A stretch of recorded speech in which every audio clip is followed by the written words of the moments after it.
Here we are, and it's the beginning of March, and it's a good time to cut back your ferns.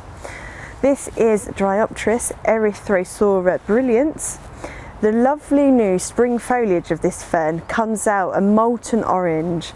So what we want to do is actually cut back these old fronds because they're all done and dusted for this year. And what this does, it improves the shape of the new fronds that are going to emerge in a couple of weeks' time.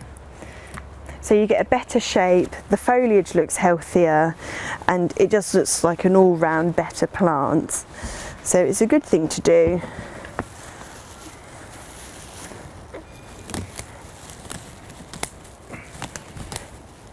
In our tunnels, at this time of year, we go through all of the ferns and we cut the ones that have leaves on, because a lot of them are deciduous and die back, and we cut back to make way for the new ones.